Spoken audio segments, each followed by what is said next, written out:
Olá, grande concurseiro, grande concurseira. Seja muito bem-vindo, muito bem-vinda a mais um vídeo do meu, do seu, do nosso canal. Isso mesmo, o nosso canal, porque o Inglês de Concurseiro foi criado para ajudar você, professor, professora de língua inglesa, a se preparar cada vez melhor para aquele concurso que você tanto deseja.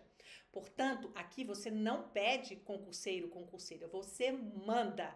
E à medida que vocês vão mandando aqui, solicitando vídeos, eu vou colocando numa listinha para colocar numa ordem e então atender especificamente aquela demanda que vocês mandaram.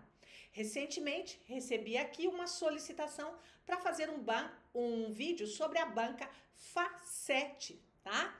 Mas acontece que a banca Facete, ela tem uma estrutura muito típica de prova, né? Uma organização e um estilo de questão totalmente estruturalista.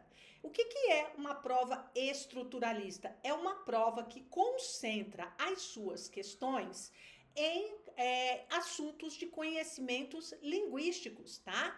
Ou seja, vem do estruturalismo de Saussure, aonde aquela prova vai ter questões que vão cobrar a norma culta daquela língua que está sendo avaliada. Infelizmente, não encontrei nenhuma prova da Facete que trouxesse questões que abordem os assuntos que o assinante descreveu ali na sua solicitação.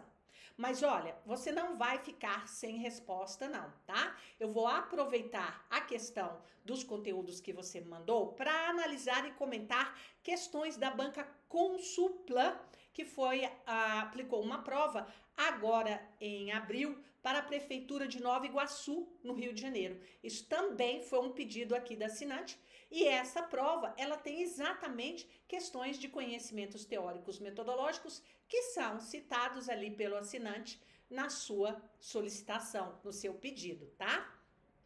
Eu vou comentar com vocês as questões mais complexas desta prova de Nova Iguaçu. Então, nós vamos trabalhar as questões de conhecimentos específicos, teóricos, metodológicos e da legislação relacionada à língua inglesa.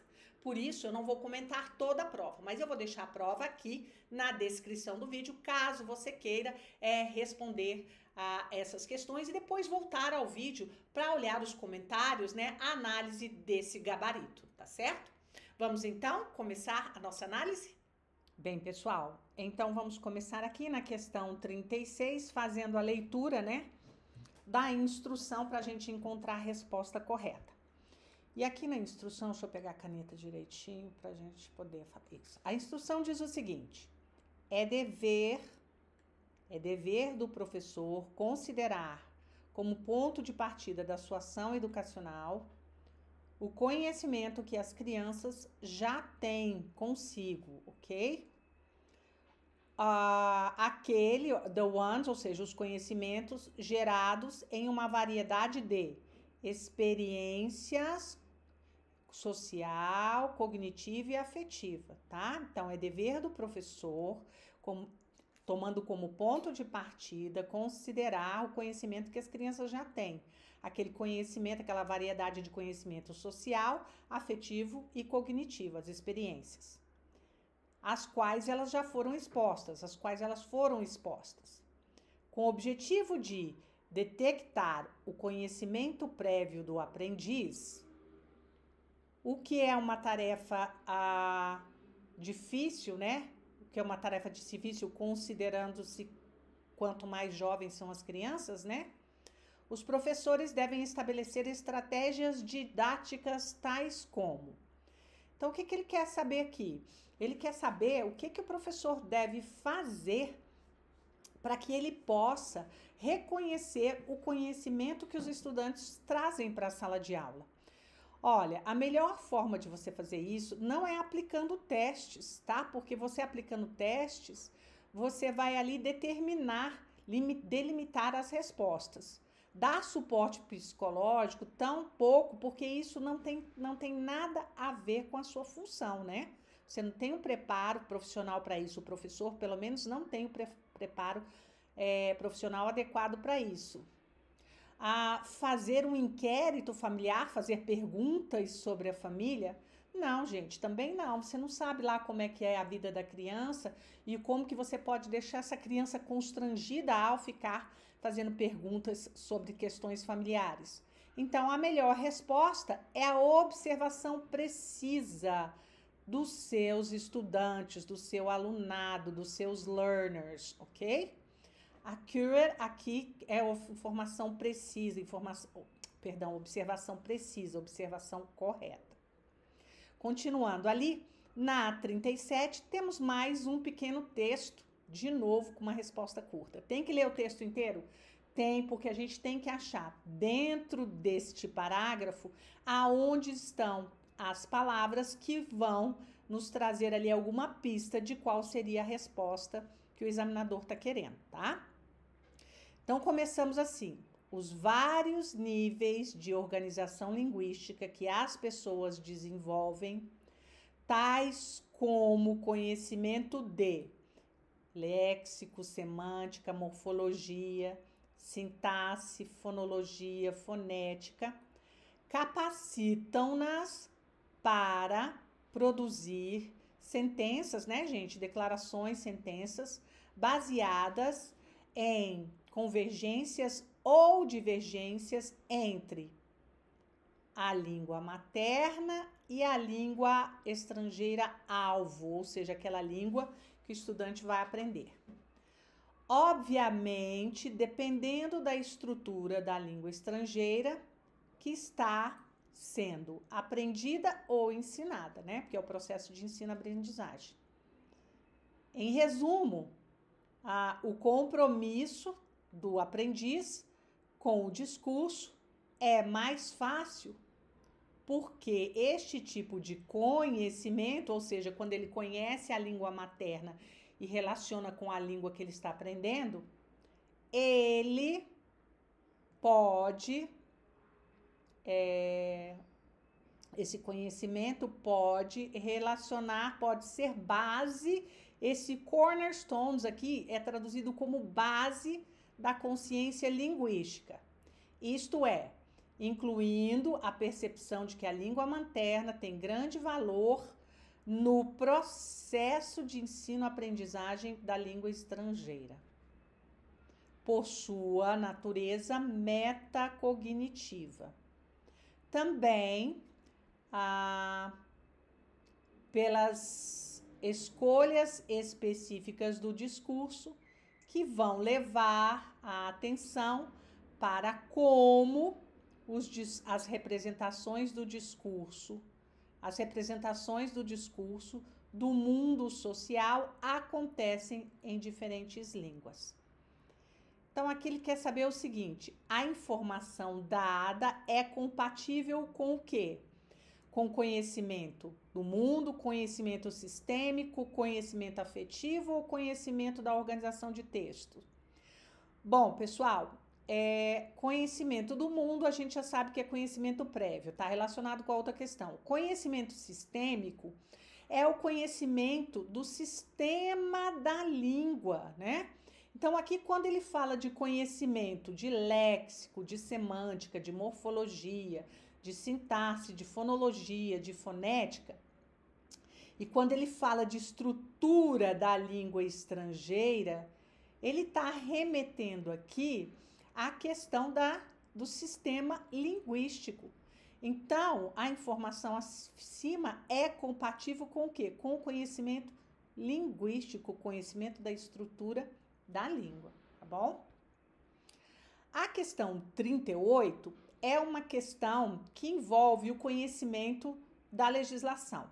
Então, precisava ter lido ali a Lei 13.415, que atualiza a LDB de 1996, no que diz respeito à aplicação, né, do artigo 35 do inciso A. O inciso A, ele é ipsiliter, está dizendo ali que a parte diversificada dos currículos, ela deve harmonizar-se com a BNCC. Então, nós temos que procurar aqui qual dessas alternativas o examinador afirma isso, as palavras do examinador afirmam isso. Então, a gente sabe que na parte diversificada dos currículos, a BNCC não orienta o ensino da língua espanhola a partir do 6º ano. Ela não nega os projetos, né? Ela não negligencia, ela não nega os projetos regionais, nem muito menos as questões científicas e tecnológicas, muito pelo contrário. Ela incentiva, né, o trabalho exatamente da valorização regional, por isso que tem a parte diversificada. Prioriza a conservação, a questão ambiental e da conservação, com foco separado das orientações da BNCC? Também não. Então, essa aqui também não é a resposta correta. Só sobrou a letra D. Reconcile. Reconcile não é reconciliar, é conciliar-se com a BNCC e também na articular, na multiplicidade de contextos. Tá aí a resposta da 38. Dando continuidade, na questão 40, nós temos o seguinte comando. Leia o texto abaixo. Opa, não pegou, né? Leia o texto abaixo e aponte a perspectiva, a natureza da perspectiva educacional, que é apoiada, né, pelas habilidades e experiências propostas nos parâmetros curriculares nacionais. Então, o que ele vai querer saber? Ele vai querer saber aqui a informação que está nos parâmetros curriculares nacionais. Já vou adiantar que quem leu os parâmetros curriculares e mais especificamente na página 38, responderia essa questão com muita facilidade. Porque na página 38 dos parâmetros curriculares, 3º e 4º ciclo da língua estrangeira, ele divide ali as perspectivas em perspectiva educacional e pragmática. E esse pedaço que está aqui desse parágrafo é a versão ipsilítere, ou seja, passou do português para o inglês, do parágrafo que está na página 38, no que trata sobre a perspectiva da pragmática. Então, aqui a resposta seria a letra B. Mas vamos ler para a gente tentar entender um pouquinho o que a gente pode tirar de dentro dessa questão para ajudar a responder. Então, vamos lá, ó. As características, começar de trás para frente. As características do mundo moderno têm, com certeza, importantes implicações para o processo educacional como um todo. E, particularmente para o ensino-aprendizagem de línguas, tá? Respostas para essas macro tendências são vitais na preparação dos jovens para atender às demandas deste novo mundo. Ou seja, o ensino de uma língua estrangeira é importante para ajudar o jovem a ser inserido nesse novo contexto do mundo moderno, né?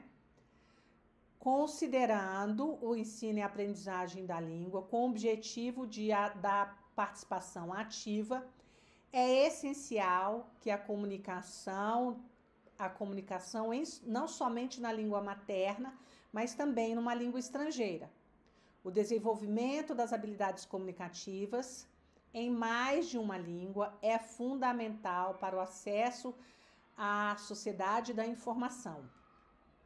Para além disso, é crucial para a igualdade do acesso acadêmico e dos negócios e dos campos tecnológicos. É, portanto, imperativo que o ensino de uma língua estrangeira seja compreendido e implementado como ferramentas, né, vitais para o trabalho. Então, o que ele está falando aqui? Ele está falando da importância da língua, do conhecimento da língua. Então, ele não está trazendo nenhuma característica individual, nem sociológica. O que você poderia ficar é entre a questão educacional, que é incluir a língua na educação, ou a pragmática. Como ele reforça demais a questão da língua, habilidades de comunicação, como ele reforça também aqui processos de ensino, aprendizagem de línguas, o que ele está falando? Ele está falando da pragmática. Karine, o que é a pragmática? A pragmática é a questão do estudo da língua em um contexto de comunicação. Então, é língua e comunicação.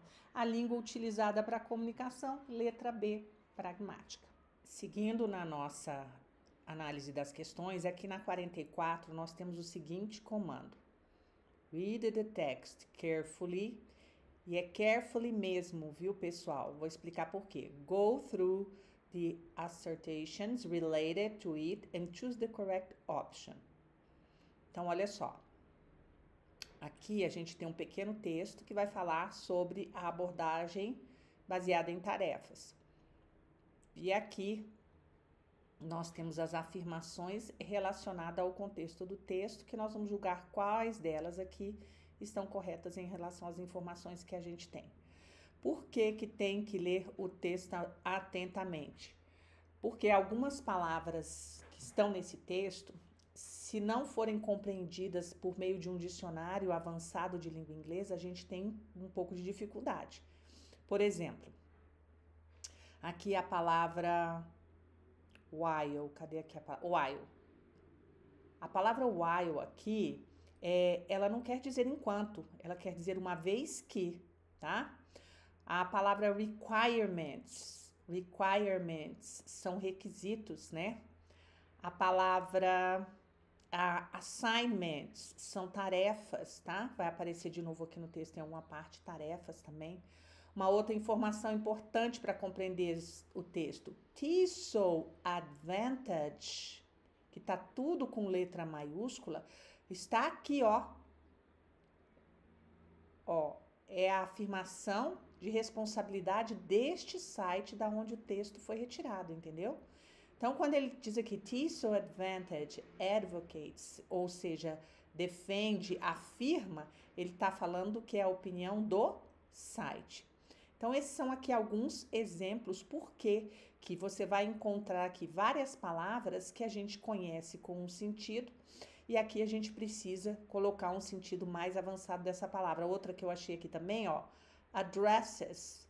Addresses não é endereçar, é abordar, tá? Nesse contexto. Então, aqui precisa mesmo de um dicionário avançado para que a gente possa fazer a leitura e compreensão do texto.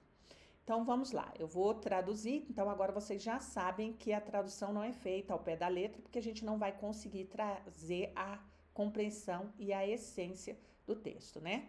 O texto vai falar sobre uma abordagem, que é o Task-Based Teaching, abordagem baseada em tarefas, que você vai encontrar com a nomenclatura tanto Task-Based Teaching, quanto Task-Based Learning, ou como apareceu na prova da COSEAC, Task-Based Approach, tá? E ele vai dizer aqui, ó, que o Task-Based Learning e o Task-Based Teaching é uma abordagem que quem?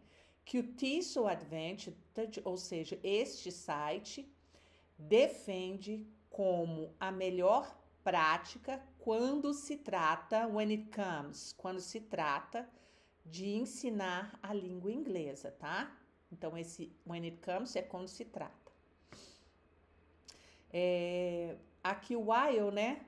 Considerando uma vez que, né?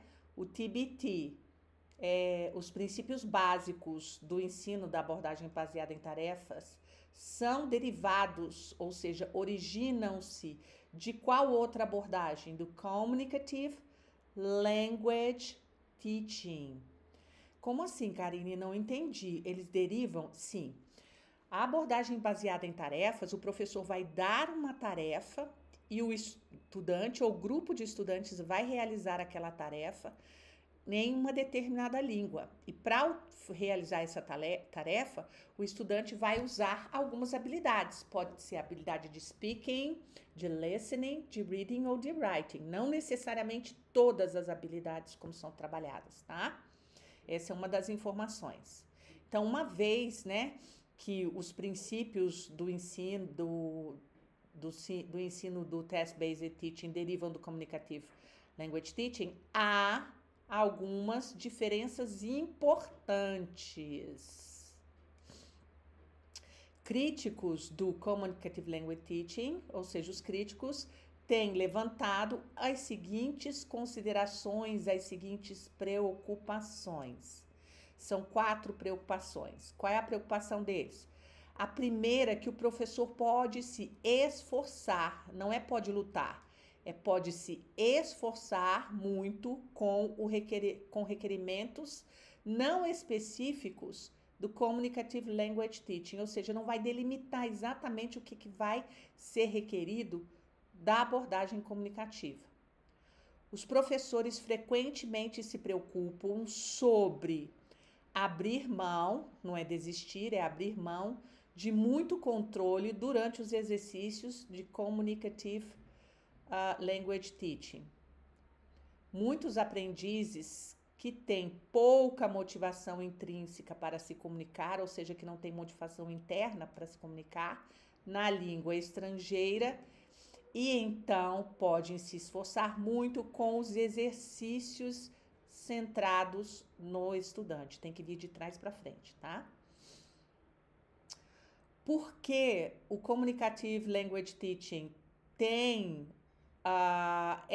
uma abordagem de foco no sentido, no significado, os aprendizes podem se esforçar com algumas questões gramaticais, com alguns pontos gramaticais. E aí ele começa o parágrafo, depois que ele explica quais são as preocupações, né? Dizendo que o Task-Based Teaching, ele aborda, né? Ele considera todas essas preocupações. Ele dá aos professores um foco de requerimento, de solicitação específica. Quais seriam esse foco? Aí ele abre aqui, ó, nesse espaço e vai até aqui explicando qual é o foco. O que ele faz? Ele dá aos estudantes uma tarefa para completar. Os professores se preocupam sobre as aulas se tornarem caóticas por causa da falta de estrutura de munição. Agora, eles têm passos claros para criar orientações e limites. Ou seja, ele vai ter o pre-task, o task e o post-task, ou seja, antes da tarefa, durante a tarefa e depois da tarefa. Os estudantes se tornam mais empoderados e motivados quando eles completam a tarefa, porque eles possuem a língua e controlam a resposta da tarefa. Ou seja, eles possuem, eles dominam aquela língua, né? Enquanto o TBT definitivamente, ou uma vez que o Task-Based Teaching definitivamente tem grande foco no sentido do que na forma, ou seja, no significado, na situação, do que na estrutura gramatical, os professores podem, né? Vamos voltar aqui um pouquinho, uma vez que o TBT tem definitivamente um grande foco no sentido e não na forma, os professores podem adicionar um tópico, né, um foco na linguagem ao final da tarefa para cobrir qualquer questão gramatical que a tarefa tenha destacado, tenha apresentado que seja interessante, tá? Então, aí nós temos a leitura deste texto. E aí nós vamos ter aqui algumas afirmações, ó, em relação ao texto. A primeira delas é o seguinte: os críticos, né, os críticos do Communicative Language Teaching, as críticas ao Communicative Language Teaching, elas são voltadas, aim at é um phrasal verb, que quer dizer são voltadas, direcionadas para o fato do CLB ser um método que foca no significado. Na realidade, as críticas não são ao CLT, né? Elas são ao Basic Test Teaching. Então, isso aqui é falso, tá? Ele fala aqui no número 4 porque o Communicative Language Teaching é uma abordagem focada no significado. Os estudantes podem se esforçar mais nas questões gramaticais, mas ele não diz lá que é por causa do Communicative Language Teaching. No número 2, o Task-Based Teaching, ele capacita, né, ele permite a introdução de gramática, assim como de itens linguísticos por meio de tarefas. Este é o princípio do Task-Based Teaching, Task-Based Learning. TBT is a method. Ele trabalha com chamando de abordagem, e ele aqui chama de método. E aqui ele diz que o TBT é um método o qual refina. Não, ele não refina, não é ele que está refinando o Communicative Language Teaching. O Communicative Language Teaching, ele usa alguns aspectos, princípios do Communicative Language Teaching. Então, isso aqui é falso. Nossa resposta correta somente a número 2, então a alternativa é letra A. A questão 45 é uma questão de estudo de caso. O examinador ele coloca a seguinte situação: um professor fornece aos estudantes uma lista de verbos no infinitivo, com suas formas no infinitivo, e pede a eles para procurar o passado, a forma do passado indicada desses verbos, os quais são regulares e irregulares. Ele ou ela, professor, orienta os aprendizes a observar a estrutura e a escrita, as similaridades e divergências da estrutura e da escrita, enquanto acompanha a tarefa. Com o objetivo de completar a tarefa, os estudantes terão que usar um aplicativo do celular indicado pelo professor e também trabalhar em pares. A habilidade a qual a atividade descreve especificamente procura melhorar o quê? Pessoal, aqui a gente tem 4 alternativas e a letra D, a gente já elimina porque top-down é de cima para baixo, é quando você começa da leitura do texto e vai para as menores partes de um texto, que é a palavra. General Ideas Search, procurar a ideia geral, também está relacionado com o texto. E na realidade o que a gente tem aqui é uma tarefa para ele fazer, tá? E aqui o Target Screening, o screening ele é investigar, pesquisar um alvo, algo específico. Então, a resposta correta aqui é a letra A também. Porque o purport recognition, ele aqui não tem uma explicação, uma justificativa, que é pretender reconhecer, não tem uma justificativa fundamentada para essa alternativa. Eu confesso que aqui, nessas alternativas, ao procurar uma fundamentação teórica para justificar mais profundamente a letra A, eu não encontrei. Então, essa questão aqui, ela extrapola a minha prática de sala de aula como professora de linguística aplicada. E aí eu deixo ali espaço nos comentários para quem puder ajudar a acrescentar aí mais alguma informação que possa nos ajudar, pessoal, a ter mais fundamentação sobre essa resposta daqui, porque todas as questões do concurso, elas têm que ter uma fundamentação teórica, senão elas são passíveis de questionamento, tá certo? Seguindo adiante, então, a nossa última questão de metodologia, nós temos aqui uma questão que vai perguntar sobre método.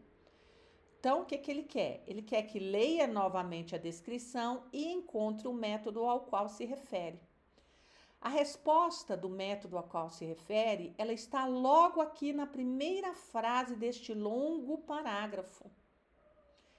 Quem fez o curso de Métodos e Abordagens, Questões de Concursos Públicos Comentadas, ao ler lá no resumo, sabe que James Asher é o responsável pela introdução do método resposta física total.